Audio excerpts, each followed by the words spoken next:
భారతదేశ వ్యాప్తంగా బలహీన వర్గాల రిజర్వేషన్ల పైన పెద్ద ఎత్తున చర్చ నడుస్తూ ఉంది. ఈ నెల 16వ తారీఖున దేశ ప్రధాని నరేంద్ర మోడీ గారు కర్నూలు జిల్లా పర్యటనకు వస్తున్న సందర్భంగా రిజర్వేషన్ల పరిరక్షణ సమితి నరేంద్ర మోడీ గారికి విన్నపం ఏమంటే, అయ్యా, మీరు బలహీన వర్గాల బిడ్డగా 2014లో భారతీయ జనతా పార్టీ దేశవ్యాప్తంగా ఓబీసీ బిడ్డను దేశ ప్రధాని చేయబోతున్నాం, దేశ రాజకీయాల్లో ఒక ఓబీసీ ప్రధాని పీఠంలో కూర్చోబెడుతున్నాం అని ఆ రోజు భారతీయ జనతా పార్టీ, ఆర్ఎస్ఎస్, విశ్వ హిందూ పరిషత్, బజరంగ దళ్ ఒక పెద్ద వినాదాన్ని తీసుకొచ్చి 56% ఉన్నటువంటి బలహీన వర్గాలు మిమ్మల్ని దేశ ప్రధాని పీఠంలో కూర్చోబెట్టాయి. దానికి ఈరోజు మీరు బీసీలకు రుణం తీర్చుకునేటువంటి అవకాశం వచ్చింది. దేశవ్యాప్తంగా 79 సంవత్సరాల స్వతంత్ర భారతదేశంలో చట్టబద్ధంగా, రాజ్యాంగబద్ధంగా ఎలాంటి హక్కులు లేకుండా బలవుతున్నటువంటి జాతి బలహీన వర్గాలు.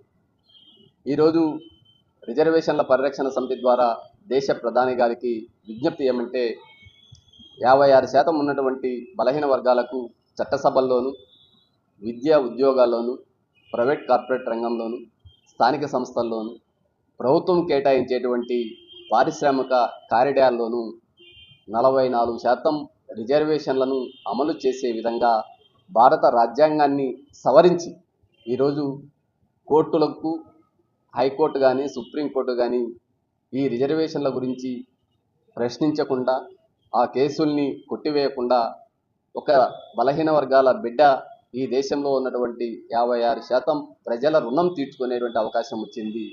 లేదు, మీరు కూడా ఈ జాతిని మోసం చేయాలనేటువంటి ప్రయత్నం చేస్తే చరిత్ర మిమ్మల్ని క్షమించదు అని చెప్పి విజ్ఞప్తి చేస్తాను. ఎందుకంటే దేశవ్యాప్తంగా ఈరోజు కులగణన పైన ఒక పెద్ద చర్చకు ప్రధాన ప్రతిపక్షం రాహుల్ గాంధీ గారు తీసుకున్నటువంటి నిర్ణయాన్ని మీరు స్వాగతించారు. దానికి కేంద్ర కేబినెట్ నిర్ణయం తీసుకొని కులగణనను 2026, 27 ఏప్రిల్ కల్లా పూర్తి చేసేటువంటి బాధ్యతను కేంద్రంలో ఉన్నటువంటి ఎన్డీఏ ప్రభుత్వం ప్రకటించింది. దానికి మనస్ఫూర్తిగా మిమ్మల్ని అభినందిస్తున్నాం. కానీ ఈరోజు పార్లమెంటులోను, అసెంబ్లీలోను, శాసన మండలిలోను బలహీన వర్గాల ప్రాతినిధ్యం లేకపోవడం వల్ల విద్యా ఉద్యోగాల్లో కేంద్రంలో 27% రిజర్వేషన్లు ఉంటే రాష్ట్రంలో 25% రిజర్వేషన్లు, స్థానిక సంస్థలకు వచ్చేపాటికి ఒక్కొక్క రాష్ట్రం ఒక విధంగా.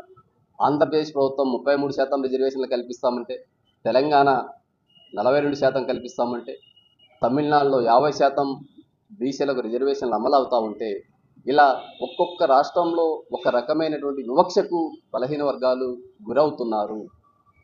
దీనిని పోగొట్టేటువంటి బాధ్యతను అత్యున్నతమైనటువంటి శక్తివంతులుగా మూడవసారి భారతదేశాన్ని పరిపాలించేటువంటి అవకాశం మీకు బలహీన వర్గాల మాత్రమే మీకు అప్పగించారు. భారతీయ జనతా పార్టీ కానీ, హిందుత్వం కానీ, లేదా మీరు అనుకున్నటువంటి అయోధ్యలోనే భారతీయ జనతా పార్టీ అభ్యర్థి ఓడిపోయాడు అంటే హిందుత్వం కూడా మీకు పని చేయలేదు.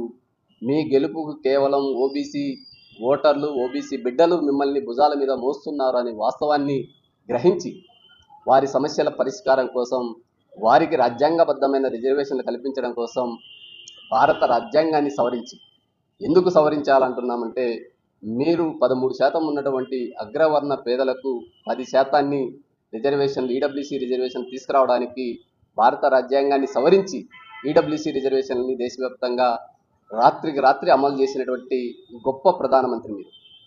56% ఉన్నటువంటి బలహీన వర్గాలకు ఈరోజు ఎందుకు మీరు ఆ బాధ్యత తీసుకోరు? మిమ్మల్ని ప్రధాని పీఠంలో కూర్చోబెట్టినటువంటి బీసీల రుణం తీర్చుకోవాలా అని చెప్పి రిజర్వేషన్ల పరిరక్షణ సమితి నరేంద్ర మోడీ గారిని విజ్ఞప్తి చేస్తూ, ఆంధ్రప్రదేశ్ వస్తున్న సందర్భంగా తెలుగుదేశం పార్టీ అధినేత కావచ్చు, జనసేన నేత పవన్ కళ్యాణ్ గారు కావచ్చు, లేదా భారతీయ జనతా పార్టీ తెలుగు రాష్ట్రాల్లో ఉన్నటువంటి నాయకులు నరేంద్ర మోడీ గారికి వాస్తవాలు చెప్పి చట్టసభల్లో 44% బీసీలకు రిజర్వేషన్లు కల్పించడానికి భారత రాజ్యాంగ సవరణ ద్వారా రిజర్వేషన్లు అమలు చేసే బాధ్యతను చేపట్టాలా అని విజ్ఞప్తి చేయండి, విన్నవించండి.